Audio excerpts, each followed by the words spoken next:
homeless. The Sacramento County point-in-time count found the homeless population nearly doubled in the last 3 years to more than 9,000 people. That's a number surpassing even San Francisco. And this year, the Sacramento business community is supporting Measure O on the ballot in November to help tackle the issue.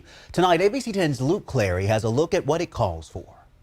Large encampments like this one in North Oak Park bring into sharp focus Sacramento's homelessness crisis. The City Council placed Measure O on the ballot as a way to address homelessness, but will it work?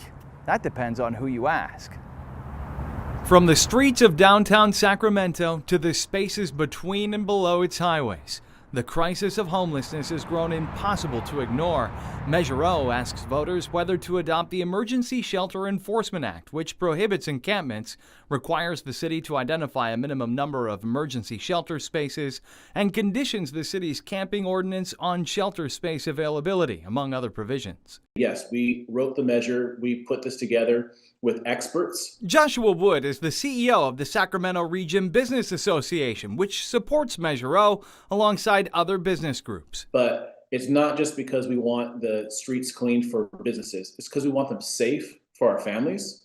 And we think that the people who are homeless deserve to have a better shot at life, and that only happens if you treat the condition. I think what they were aiming to do is to make things better, and this measure does not do that. And that is why we're saying no on this. Flojan Kofer is the Senior Director of Policy at Public Health Advocates, who, alongside homeless outreach groups, opposes Measure O. I personally believe that housing is a human right, but criminalizing people for experiencing homelessness is not the way to do that. The measure allows residents to bring action against the city for unlawful camping or storage on city property and limits the city's annual general fund budget obligation to $5 million. You can't camp here. We have places for you to go, but we're no longer a city that just lets people live and die in public places. Chief proponent of the measure, Daniel Conway, debated council member Katie Valenzuela. I'm not going to find a place to move 10,000 people in this county tomorrow. It's just not going to happen. We could move heaven and earth to build as much housing and services as we want.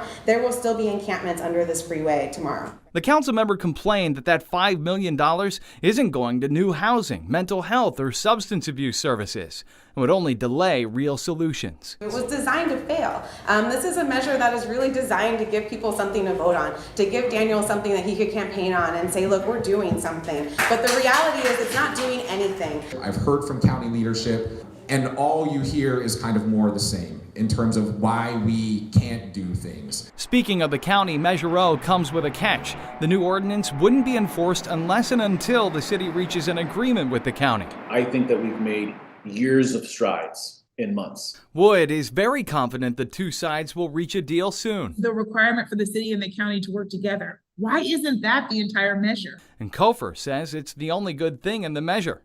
Measure O supporters say voting no is a vote for the status quo. We've tried it their way. Opponents say if you vote no on Measure O, nothing changes right now.